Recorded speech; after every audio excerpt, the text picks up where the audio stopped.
Hay un tipo de cansancio que no se cura con el sueño. Es el cansancio del alma, una fatiga que se acumula en el corazón, gota a gota, año tras año. Es el agotamiento del que espera una respuesta que nunca llega. A mis 65 años, yo conocía ese cansancio mejor que nadie. Era mi compañero más fiel cada mañana. Mi rincón de oración es un pequeño espacio junto a la ventana del salón, donde la primera luz del alba se filtra a través de las hojas de un viejo ficus. Allí tengo mi silla, mi Biblia con los bordes gastados y un rosario cuyas cuentas se han pulido con el roce de mis dedos durante décadas. Durante 20 años, cada mañana, sin falta, me he arrodillado en este mismo lugar. Y durante 20 años, cada mañana, he elevado la misma oración. Señor, comienzo, y las palabras ya no brotan de la emoción, sino de la memoria, de un hábito tan arraigado como el de respirar. Te presento a mi hijo Mateo. Tú lo conoces, tú sabes dónde está, tú conoces la dureza de su corazón. Padre, te ruego, por el amor que le tienes, tráelo de vuelta a casa, tráelo de vuelta a ti. Mi voz es un susurro en el silencio de la casa, pero mi corazón, antes un volcán de súplicas y lágrimas, ahora es un desierto. Sigo pronunciando las palabras, pero la esperanza que una vez las impulsó se ha ido secando, como un río en una temporada de sequía extrema. La fe sigue ahí, sí, pero es una fe esquelética, una fe de pura disciplina, desprovista de la carne de la expectativa. A veces, mientras oro, mi mente se escapa a un tiempo más feliz, un tiempo en que la fe era fácil y la presencia de Dios, una certeza cálida. Veo a un Mateo de 12 años. Su rostro es brillante, sus ojos oscuros llenos de una seriedad infantil, mientras me ayuda a preparar el altar familiar para la oración. Recuerdo sus preguntas, tan llenas de una curiosidad pura. Mamá, ¿cómo es el cielo? ¿Los ángeles también se cansan? ¿Dios escucha mis oraciones incluso si las digo mal?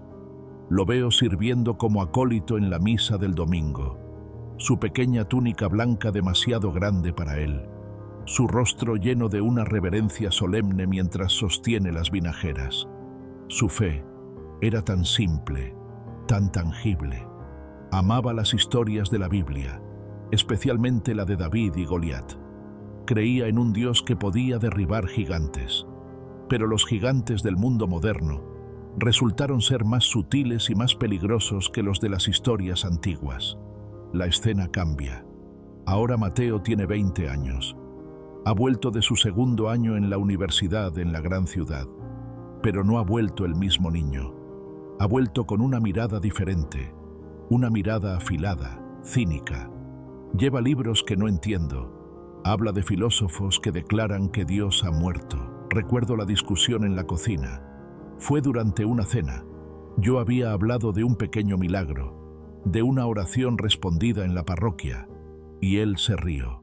No una risa alegre, sino una risa corta, amarga. ¿De verdad sigues creyendo en esos cuentos de hadas, mamá?, dijo, su tono una mezcla de arrogancia y lástima. No son cuentos, Mateo. Es nuestra fe, respondí, mi corazón comenzando a latir con miedo. Es una muleta, replicó él, dejando los cubiertos a un lado. Una muleta para gente que tiene miedo de enfrentar la realidad.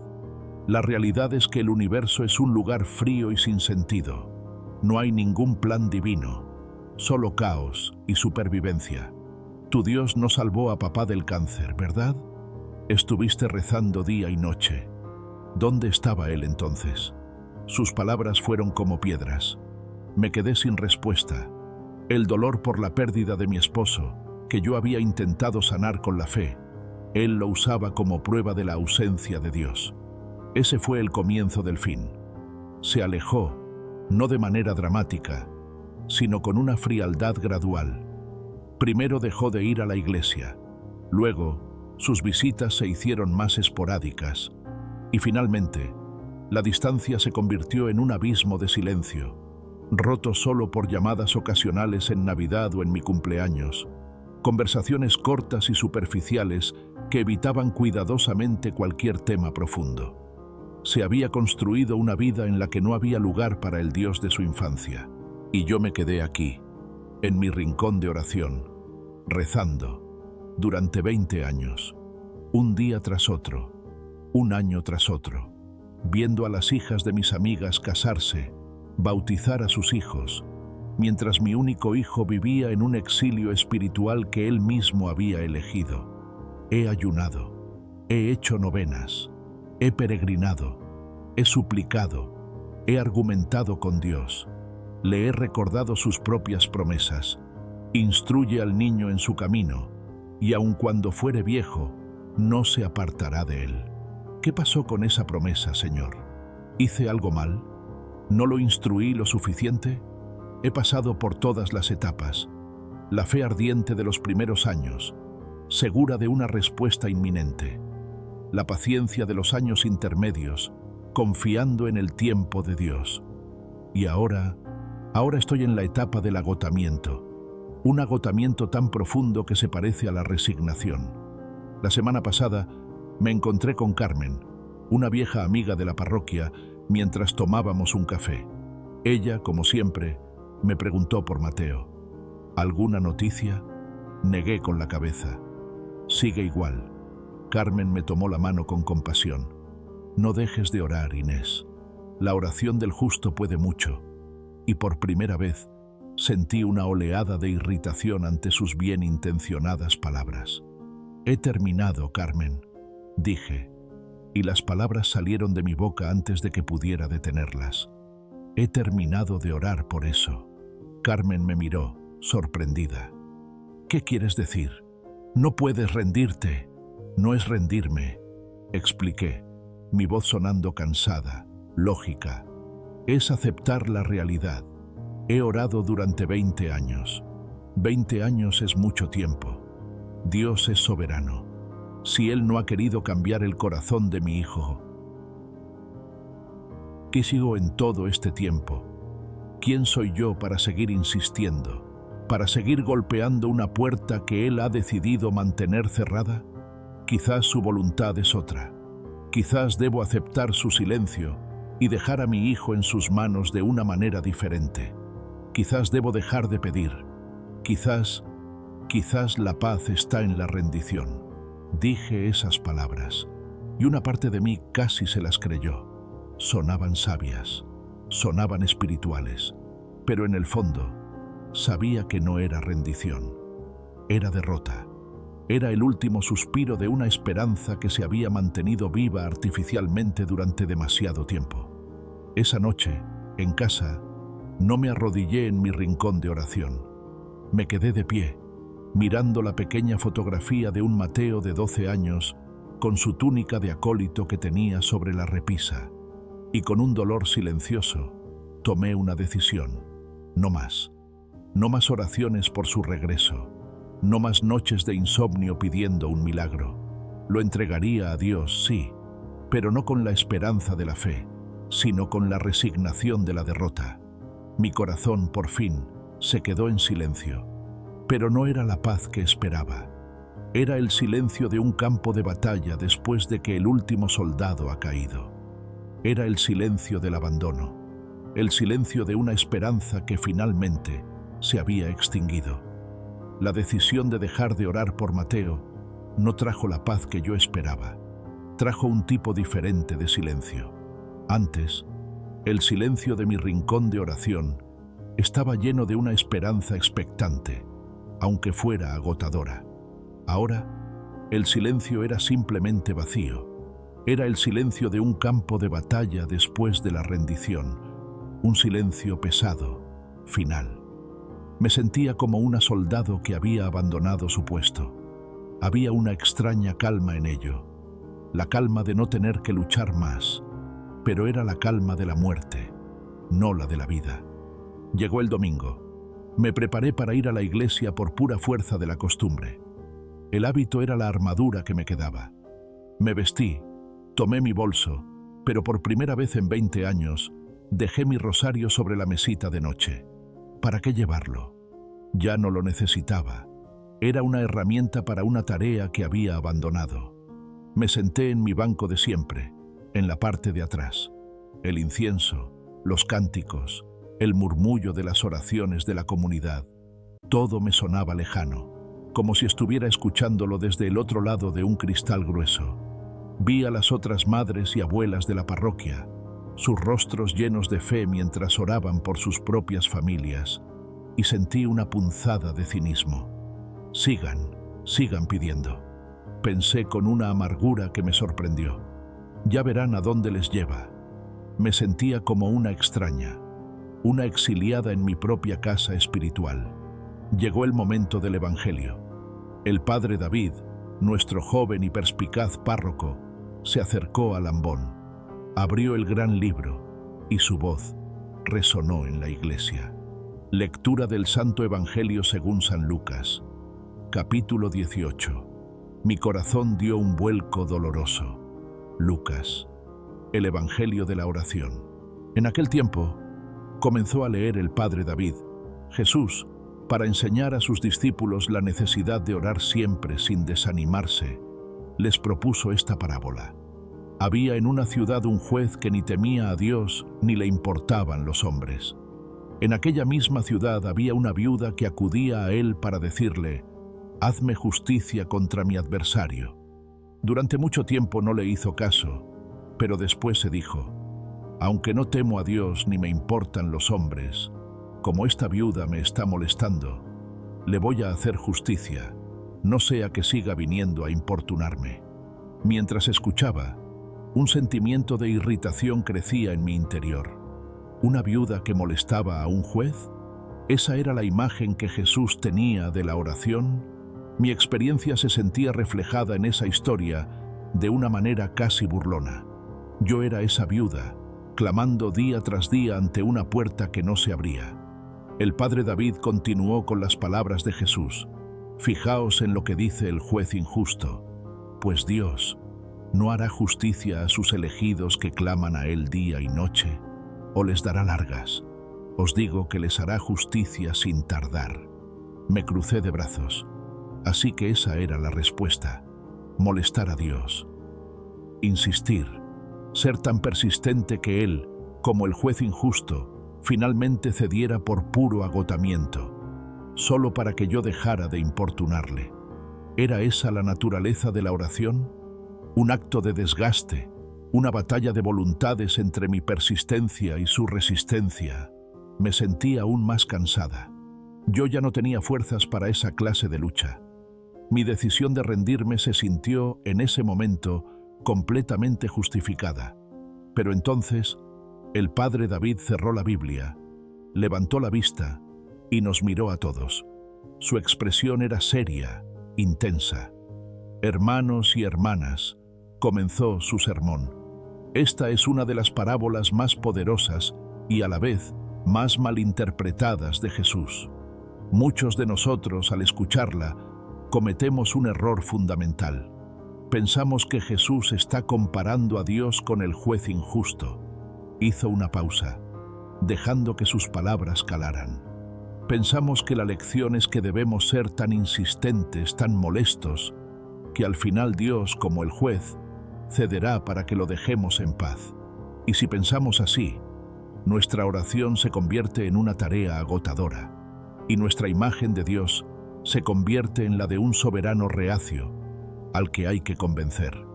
Pero esa, mis queridos hermanos, es la interpretación exactamente opuesta a la que Jesús quería enseñar. Sentí que me enderezaba en el banco, mi atención ahora completamente capturada. Jesús no está usando una comparación, continuó el padre David, su voz ahora llena de pasión. Está usando un contraste. Está utilizando un argumento que en su época se conocía como del menor al mayor. Miren con atención. Jesús nos pide primero que nos fijemos en la peor figura posible. Un juez corrupto, ateo, al que no le importa nada ni nadie. Un hombre sin compasión, sin justicia, sin honor. y nos muestra que incluso un hombre así puede ser movido a la acción por la persistencia de una viuda indefensa. Y entonces, Jesús lanza la verdadera pregunta, el verdadero golpe de gracia. Él dice, si incluso este juez corrupto actúa, ¿cuánto más vuestro Padre Celestial? Las palabras «cuánto más» resonaron en la iglesia. «No está comparando a Dios con el juez», exclamó el padre David, casi con un grito de júbilo. Está contrastando a Dios con el juez. El argumento es este. Si la persistencia puede lograr algo de alguien que es malo, imaginen lo que su persistencia puede lograr con alguien que es perfectamente bueno. Si una viuda puede vencer a un juez que la odia, ¿cómo no van a ser escuchados ustedes, que son los hijos amados de un padre que los adora? Sentí como si una venda cayera de mis ojos. Mi interpretación, mi cinismo, todo se hizo añicos ante esa simple y luminosa verdad. La lección de la parábola no es que debemos orar para cambiar la mente de un Dios reacio, explicó el sacerdote, su voz ahora más suave. La lección es que debemos orar con una persistencia audaz, no porque dudemos de la voluntad de Dios, sino porque confiamos absolutamente en su buen carácter. Oramos sin desmayar no para convencerlo, sino para alinear nuestro corazón con su tiempo perfecto. La persistencia en la oración no es un acto de molestia, es una declaración de fe. Es decirle a Dios, al mundo y a nuestros propios corazones dudosos, no sé cuándo, no sé cómo, pero sé en quién he creído, y porque sé que Él es bueno, justo y amoroso, no me rendiré. Seguiré llamando a la puerta, no porque piense que está cerrada con llave, sino porque sé que el Padre que está adentro está deseando abrirla en el momento perfecto. Me quedé sin aliento. 20 años. 20 años orando con la mentalidad equivocada. Había visto a Dios como el juez injusto, como un adversario al que tenía que desgastar, y en mi agotamiento lo había acusado de ser lo que no era, y había renunciado. Pero la verdad era mucho más hermosa y mucho más desafiante. Mi cansancio no venía de la oración misma, sino de orar con una imagen distorsionada de Dios. El resto de la misa pasó en una neblina. Mi mente estaba consumida por esta nueva y revolucionaria idea. El silencio de Dios no era la resistencia de un juez, era la paciencia de un padre. Mi oración persistente no era para molestarlo, era una forma de honrarlo, una forma de decir, confío tanto en tu bondad que seguiré aquí, esperando, sin importar cuánto tiempo tome. Cuando la misa terminó, no me levanté de inmediato. Me quedé en mi banco mientras la gente salía, el sonido de sus conversaciones llenando la iglesia. La pesada carga de la resignación que había sentido al entrar se había ido. En su lugar, había un sentimiento nuevo, tembloroso. No era la vieja esperanza desesperada.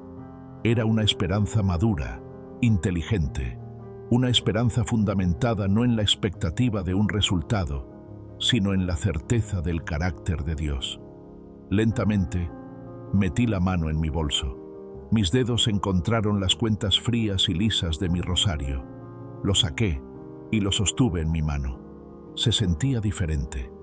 Ya no era el símbolo de una tarea agotadora, sino el ancla de una confianza renovada. Una sola lágrima rodó por mi mejilla, pero no era una lágrima de tristeza ni de derrota. Era una lágrima de arrepentimiento por mi propia ceguera y de una gratitud inmensa por una gracia que yo no merecía. La esperanza, que yo misma había declarado muerta, comenzaba a resucitar. Salí de la iglesia ese domingo sintiéndome como una persona diferente.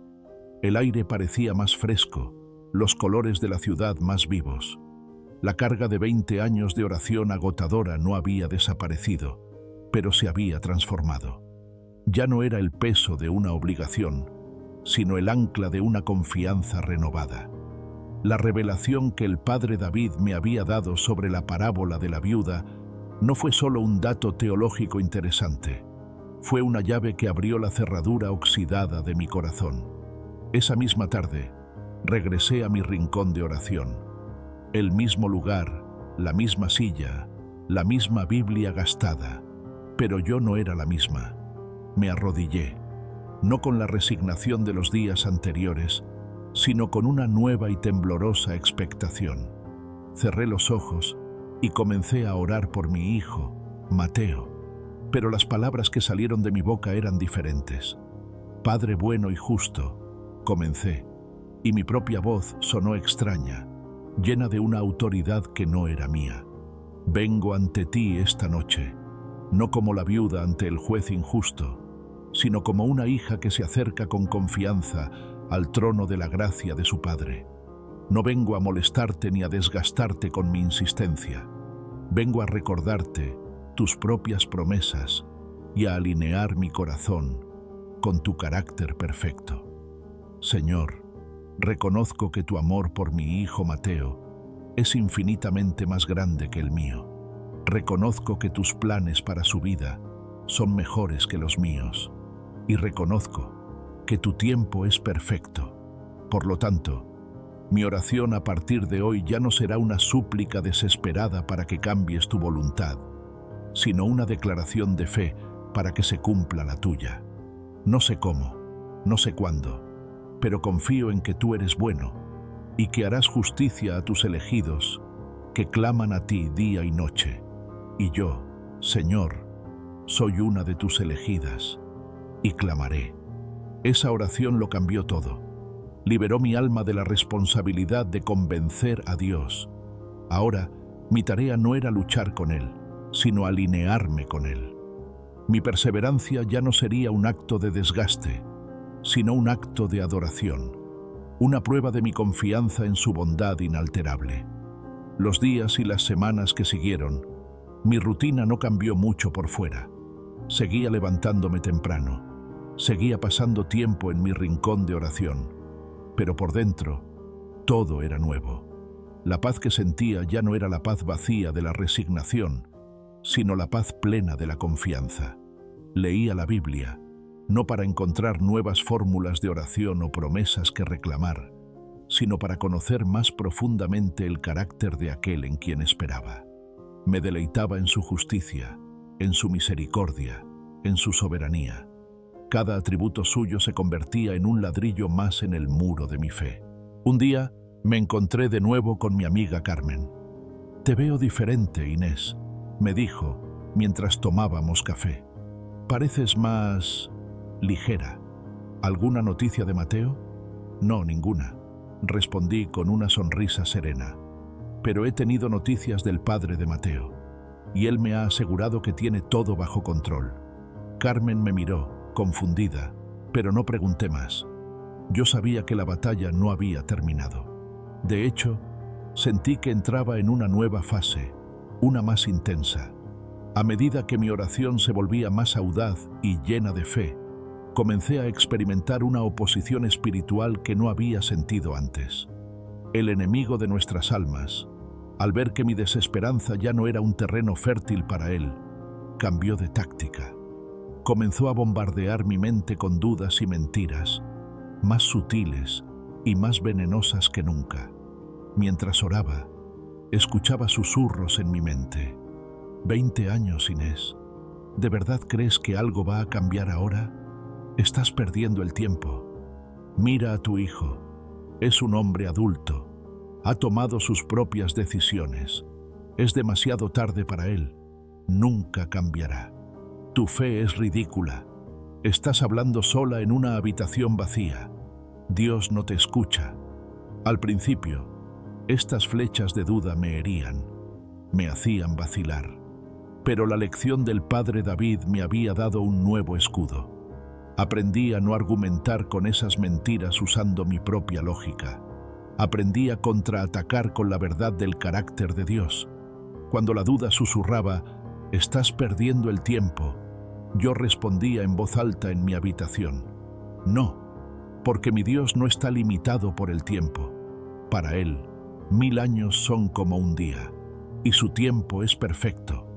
Cuando el desánimo decía, «Él nunca cambiará», yo declaraba, «Mentira, porque mi Dios es el que hace nuevas todas las cosas.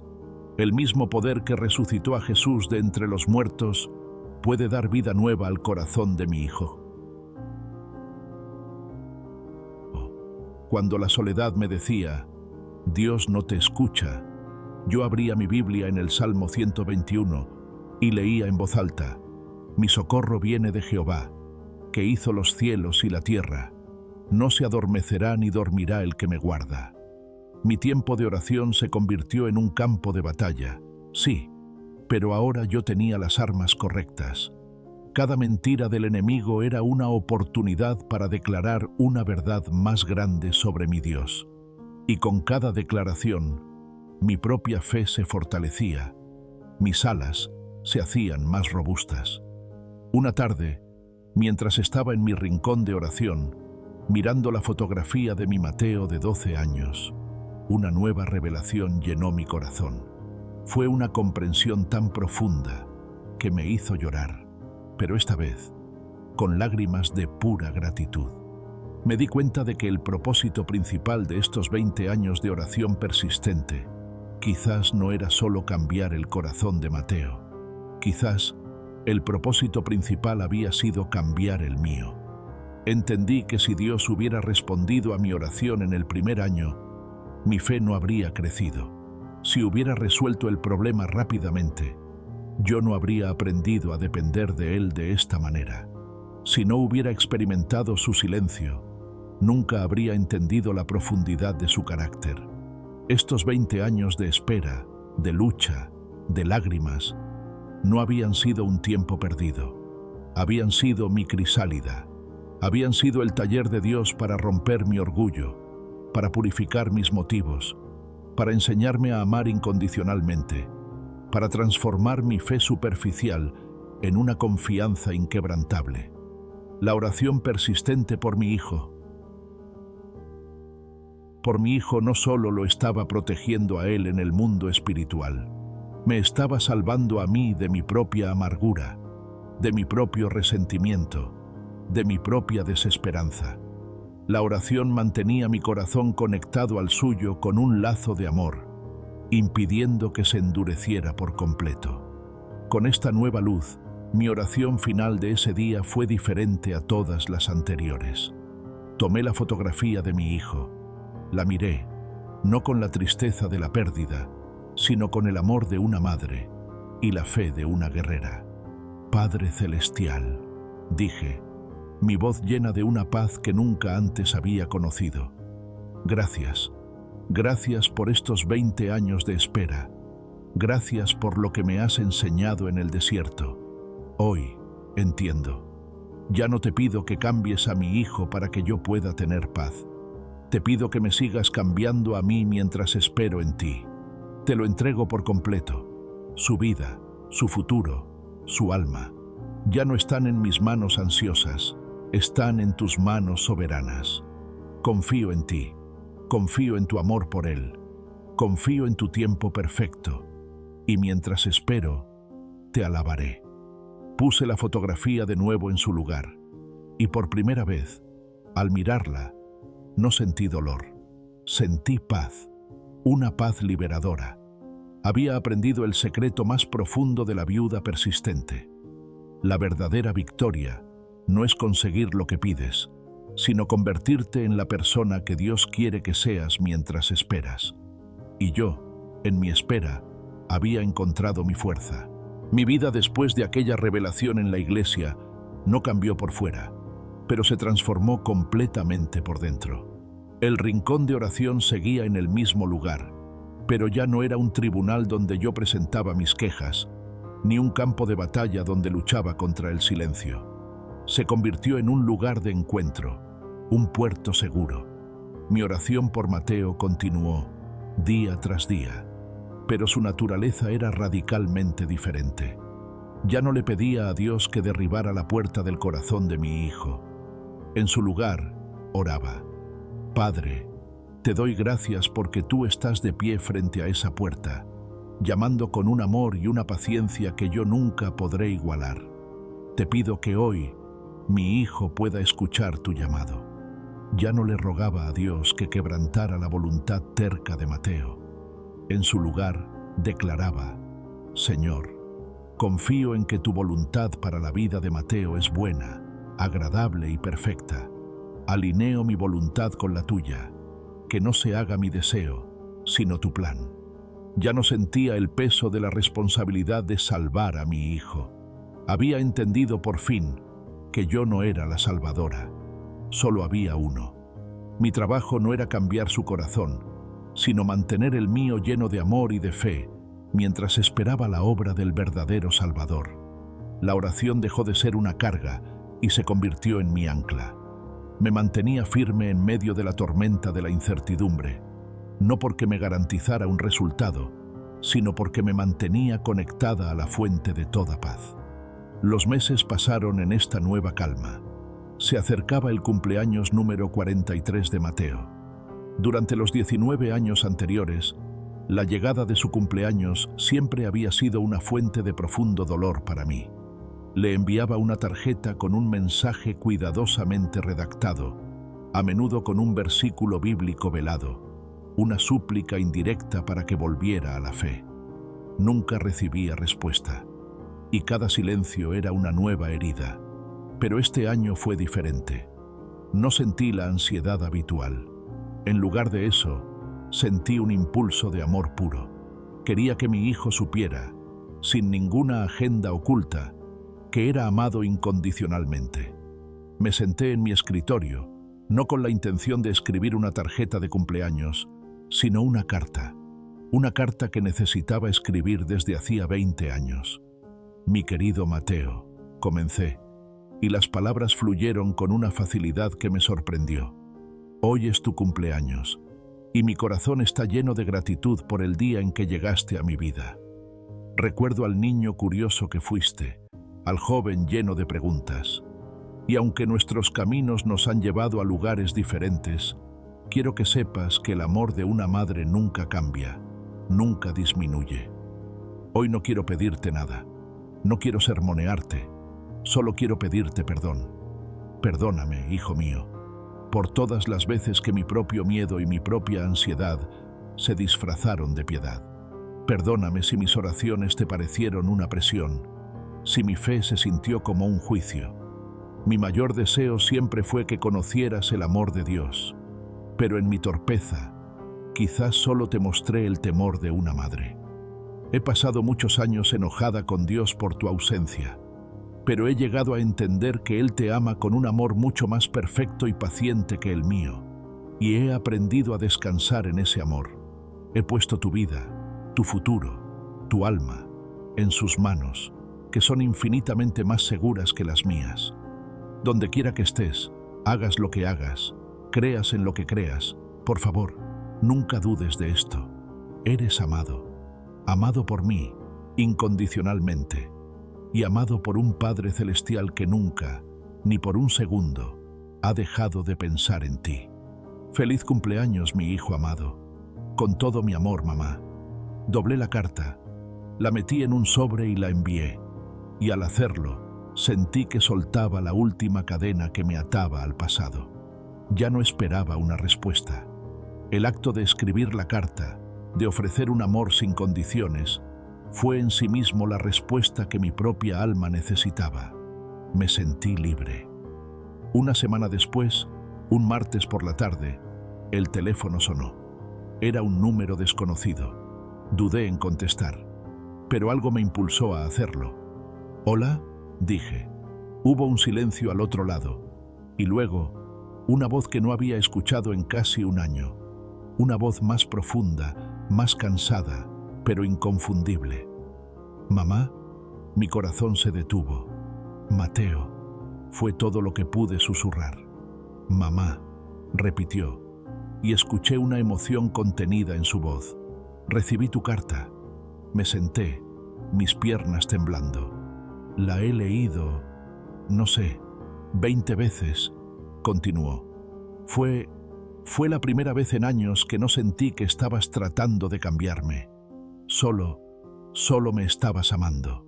El silencio volvió a caer entre nosotros, pero esta vez no era un silencio de distancia, sino uno lleno de significado. No sé, dijo finalmente, su voz ahora rota. No sé de nada, mamá. Mi vida es un desastre. Me siento tan perdido. Pero cuando leí tus palabras, sentí algo que no había sentido desde que era un niño. Tomé una respiración profunda. La vieja Inés habría saltado con un «Es Dios, vuelve a la iglesia». Pero la nueva Inés, la que había aprendido en la escuela del silencio, simplemente esperó. «Mamá», dijo él, después de un momento. «Estoy aquí, hijo. Estoy escuchando. No sé a dónde voy. No sé qué hacer, pero...» Hizo una pausa y pude oír su respiración temblorosa. Pero me preguntaba si podría ir a casa, solo por un fin de semana. Necesito ir a casa. Y en ese instante, 20 años de oración, de lágrimas, de espera, culminaron en un torrente de gozo tan puro y tan abrumador que tuve que taparme la boca para no gritar. Las lágrimas rodaron por mis mejillas, pero esta vez no eran las lágrimas amargas del duelo, sino las dulces aguas de la restauración. «Claro que sí, mi amor», le respondí, mi voz llena de una alegría que creí perdida para siempre. «Siempre. Tu casa siempre te estará esperando». Colgamos el teléfono. Me quedé sentada en mi rincón de oración, la luz dorada de la tarde inundando la habitación. Miré la fotografía de mi hijo, el niño de 12 años con su túnica de acólito, y le sonreí. La respuesta a mi oración de 20 años no había llegado como un terremoto, ni como un fuego consumidor. Había llegado como un susurro en una llamada telefónica. Dios no me había dado lo que yo pedía de la manera en que yo quería. Me dio algo mucho mejor. Primero, me cambió a mí. Me enseñó a orar, a esperar, a confiar. Me liberó de mi propia justicia y me llenó de su paz. Y luego, solo entonces, en su tiempo perfecto, comenzó a construir el puente para traer a mi hijo de vuelta a casa. Había aprendido la lección de la viuda persistente. La victoria no está en recibir la respuesta, sino en convertirse en la persona que Dios quiere que seas mientras esperas. Y la espera, me di cuenta, nunca había sido en vano. Había sido la oración más larga y más fructífera de toda mi vida.